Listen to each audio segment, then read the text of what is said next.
D நகரில் இருக்கோம். ரொம்ப கமர்ஷியலாக எனக்கு ஒரு ஆரி ப்ளவுஸ் வாங்கணும்னா 299க்கு 300க்கு மினிமம் வாங்கிட முடியுது. அப்படிங்கும்போது ஒரு ஆரி ஒர்க்குக்காக ஆயிரங்கள்ல லட்சங்கள் வரைக்கும்லாம் எப்படி வந்து அவங்களால செலவு பண்ண முடியுது? இல்லை ஏன் அதை பண்ணணும் அப்படின்னு ஒரு டிசைனராக நீங்கள் நினைக்கிறீங்க?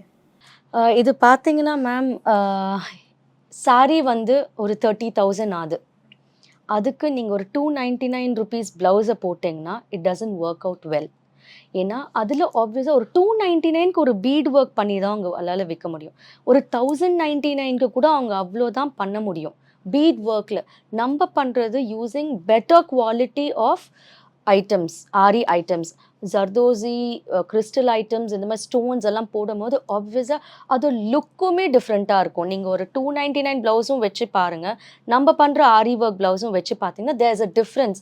அண்ட் ரொம்ப நாள் இப்போ ஒரு அமௌண்ட் ஒரு இன்வெஸ்ட்மெண்ட் பண்ணுறீங்கன்னா ஒரு ப்ளவுஸ் மேலே, it has to come at least for few இயர்ஸ்ன்னு நினைப்பீங்க. நிறைய இடத்துல நீங்கள் வேர் பண்ணணும், நிறைய ஒகேஷன்ஸ்க்கு போடணுன்ற மாதிரி தான் நீங்கள் யோசிப்பீங்க. அந்த 299 ப்ளவுஸை ஒரு வாட்டி நீங்கள் போட்டிங்கன்னா ஆப்வியஸாக அதோட ரியாலிட்டியை காமிச்சிடும் உங்களுக்கு. அதனால தான் it is better to go for something better. சாரீக்கு போடுறதுக்கு நம்மளுக்கு மனசு வரும்போது I think it is well and good. அந்த ப்ளவுஸ்க்கு போடுறதும் இட் இஸ் ஒர்த் த மணின்னு தான் நாங்கள் சொல்வோம்.